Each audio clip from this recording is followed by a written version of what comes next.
Regra da cadeia, gente, o que que é? É uma regra que ela é feita para a derivação de uma função que ela é composta por outras duas funções. Ou seja, você tem uma função f de x e y, só que o que acontece? Esse x e esse y, eles são uma outra função de uma mesma variável, x de t e y de t. Eu vou usar aqui um exemplo para poder fixar essa ideia melhor.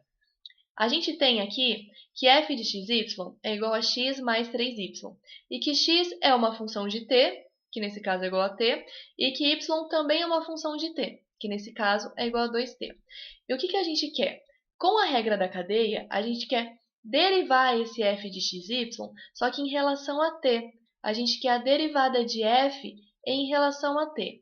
E o que a gente pode fazer para achar essa derivada? A gente pode substituir o x de t e o y de t na nossa função f de xy e achar a derivada. Isso normalmente, como eu fiz aqui embaixo. A gente pega o x e substitui por t, pega o y, substitui por 2t, 3 vezes 2t, 6t. E o que a gente tem? A gente vai ter uma nova função de f, só que agora em relação a t.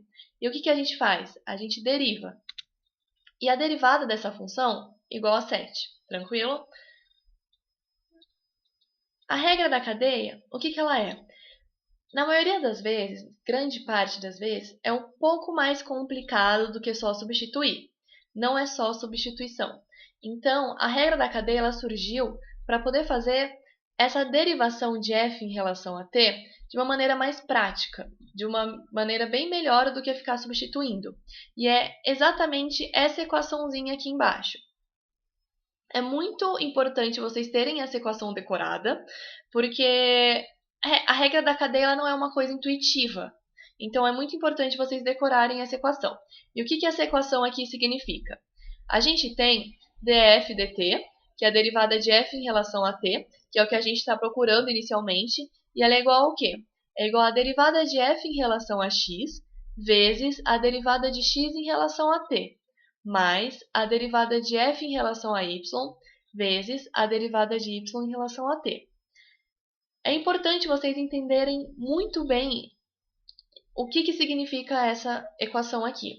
E é importante vocês saberem que esse df dt é uma coisa só. Essa notação aqui é a notação para a derivada de f em relação a t. Tranquilo? Vamos agora resolver esse problema, que é o nosso problema inicial, e a gente vai resolver ele pela regra da cadeia. Vocês lembram que a derivada disso em relação a t tinha dado 7. Então, o que a gente vai fazer agora? Nós vamos aplicar a regra da cadeia para poder resolver esse nosso problema. Então, vocês lembram da regra da cadeia? A derivada de f em relação a t é igual ao quê? A derivada de f em relação a x, que é igual a 1. A derivada de x em relação a t, que nesse caso também é igual a 1. A derivada de f em relação a y, que é igual a 3. E a derivada de y em relação a t, que é igual a 2. Eu estou derivando essas minhas funções aqui. A derivada de f em relação a x dá 1. A derivada de f em relação a y, 3. A derivada de x em relação a t, 1. A derivada de y em relação a t, 2. E aí depois é só substituir na nossa regra. Então, a gente vai ter que 1 vezes 1 igual a 1, mais 2 vezes 3 igual a 6, 1 mais 6, 7, que é exatamente o nosso mesmo resultado de quando a gente substituiu. Então é isso, gente. Isso é a regra da cadeia. Não é complicado. É só decorar a fórmula. Obrigada.